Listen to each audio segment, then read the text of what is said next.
Good day everyone, and welcome to today's video. So today what we're going to be going through is loops, so how we can loop through sets, lists and tuples. Now there's two different types of loops that we use in Python, and what I want to do is go through the reasons as to why we use the both types and their purposes. So first here we've got the for loop. So a for loop is a definite loop. So that's where we're looping through something where we understand the start and the end point. For example, a list, a set, or a tuple. We know exactly where it begins and where it ends. Okay. Now with a while loop is a loop that's very similar to a for loop, however, it's infinite, meaning that it will continue. We don't necessarily know the start point and the end point. However, we can make it we can modify it to have the same, functionality as a for loop. But the main purpose here is that it's infinite. So for example, we might have a while loop like this that says, while the user's input is not equal to 0, let's print enter 0. So this particular user might enter numbers from 1 all the way through to 100 before they even enter 0. So it's an infinite loop until the condition's met. Okay. Now let's head back over to here and let's start going through how we can iterate, okay, using both. Now I just want to specify that most of the time when I'm looping through sets personally, I'll be using the for loop because we understand the start and the end point. I use conditional loops like while loops when I'm using normally user input or something like that, or there's particular conditions that I want met before breaking that loop. Okay, so let's start a list off and let's just add in some random numbers here.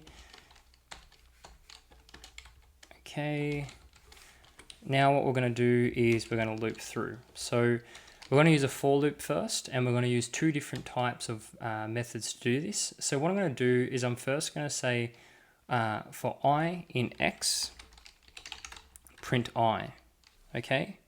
Now what this is technically doing is, think of this as like a variable. So I is getting pointed to this position here where 1 is, and then it's printing I. And then it's looping through again, it's printing the next one in the sequence of the index positions, over and over and over again until it reaches the end. Okay, so when we write for I in X, it's saying for I in index position 0, 1, 2, 3, 4, 5, 6, whatever the length is, let's print that. Okay, so it's going to print those individual items. So as you can see here, we got 155, 66, 77, 122, and 11. Okay. Now another way we can do it is we can use a function called range. So range is basically specifying the range that we want to go to. So I just want to describe to you how range works. So what range does is we can specify a particular point that we want it to stop. So we could say, so for I in range 3, so just say we want to stop it at the length of 3. Apologize, the length of 3. And then we want to have the particular list and then the index position of I. What you'll see is that what will happen now is it will print 3 values here. Okay, so range allows you to modify the amount of output that you have. Okay, and the way range works for a for loop is I starts off in the index position 0, okay, and then works its way through to 3. And what I was going to say is once it gets to 3, this is not inclusive, so this is excluded from the actual sequence.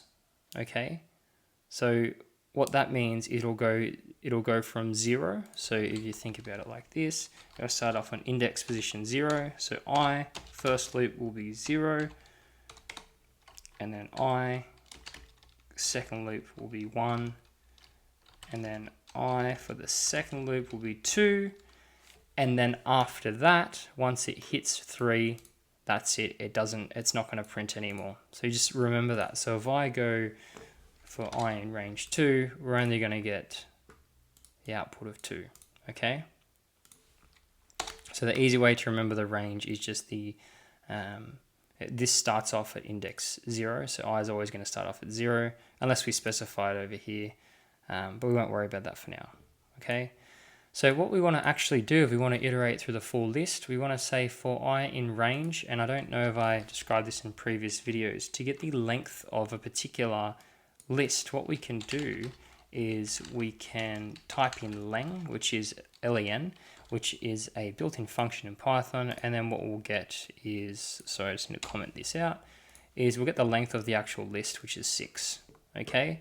So instead of doing this and then typing 6 into here, what we can actually do is we can integrate both. So what we can do now is we can come over here and we can copy this, okay? Get rid of this print statement and then put it in here. So what we're technically saying is here is for I in range of the length of x, print x, the list of x in the index position I. Okay, and it's going to print the full list.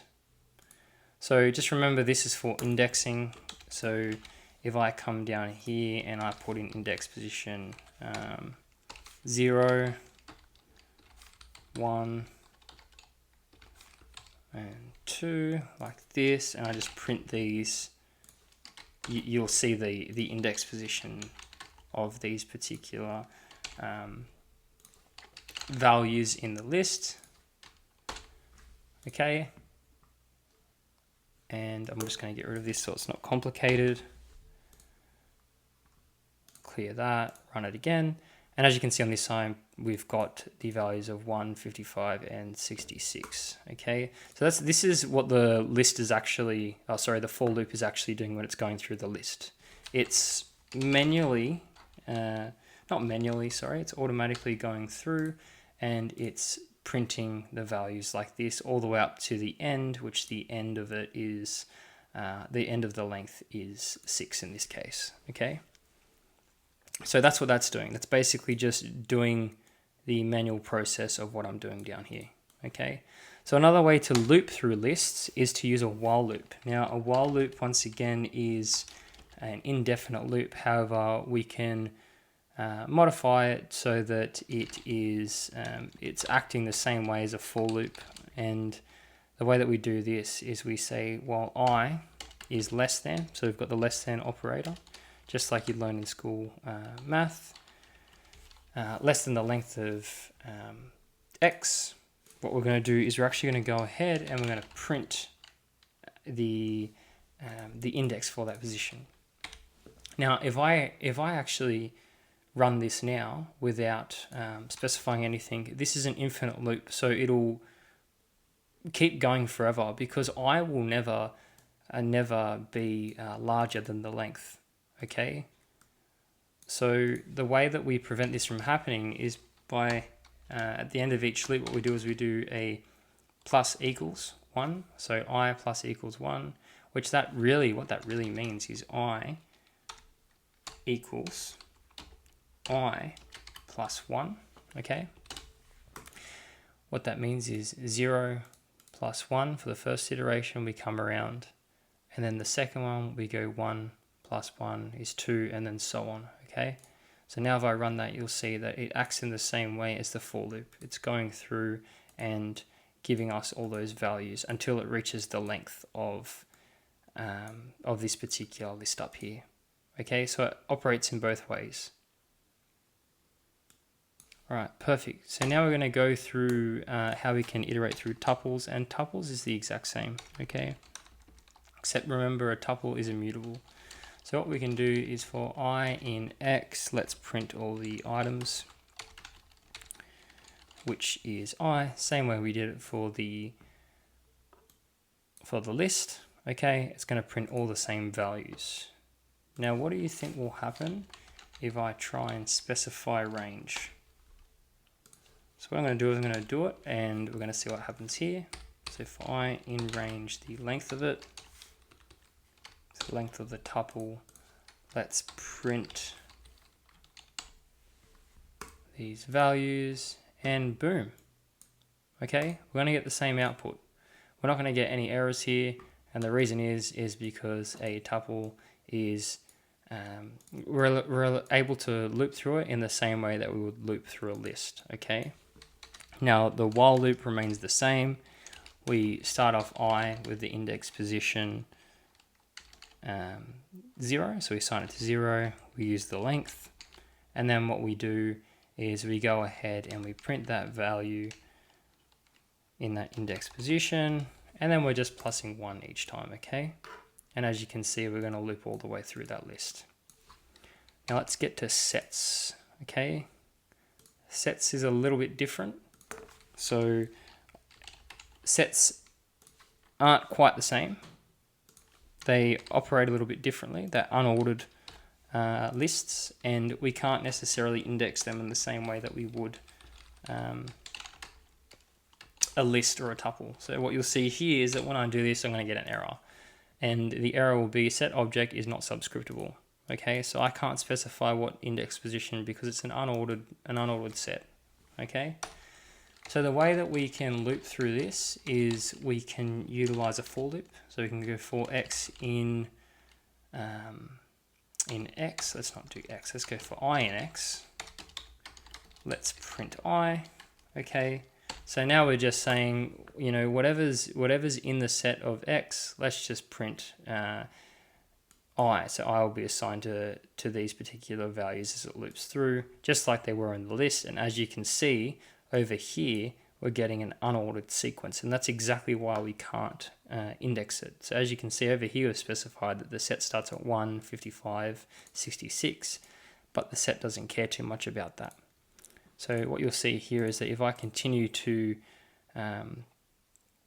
you know, in this case here, you'll see that as I'm printing it, it's still different from what we have over here. 77's at the end, 11's over here, 122's in the middle.